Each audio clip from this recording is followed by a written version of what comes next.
Diyan naman sa Western Visayas, ang Special Investigation Team binuo ng pulisya para imbestigahan ang pagkamatay ng isang vice-alkalde sa Iloilo na biktima umano ng accidental firing. Alamin natin ang mga detalye sa pag-uulat ng Bombo Radyo Iloilo. Bumuo ang mga otoridad ng isang Special Investigation Team upang imbestigahan at linawin ang mga pangyayari sa likod ng pagkamatay ng vice-alkalde ng Dueñas, Iloilo na sinasabing dulot ng aksidenteng pagputok ng baril.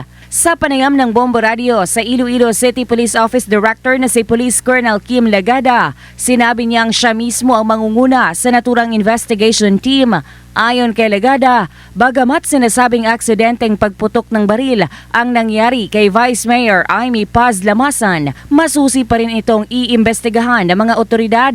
Dagdag pa niya, kung may makitang ebidensya na may naganap na foul play, sisiguruhin ng pulisya na may maisasampang kaso.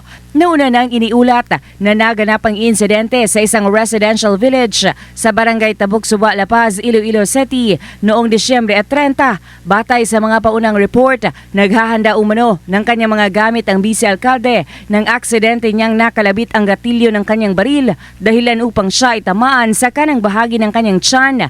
Isinailalim pa sa operasyon si Lamasan, subalit binawian siya ng buhay noong bisperas ng bagong taon habang patuloy na ginagamot sa ospital. Ang objective natin dito is to really find out the circumstances on the death of Vice Mayor Lamasan. So it was initially reported that it was an accident. The discharge of firearm was caused by an accident. So we will gather all the evidence, circumstances that would really prove na yun ang nangyari. If there are otherwise, kung meron kaming makita sa investigation, we will see to it that who's responsible or kung meron man, we will file appropriate charges.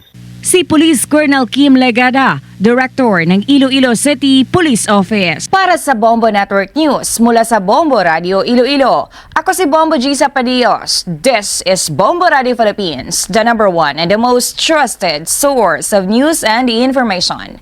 Basta Radio, Bombo! For the most trusted source of news and information, visit our website at www.bomboradio.com. Follow us on Bombo Radio mobile app, Facebook, YouTube, TikTok, and X, formerly Twitter.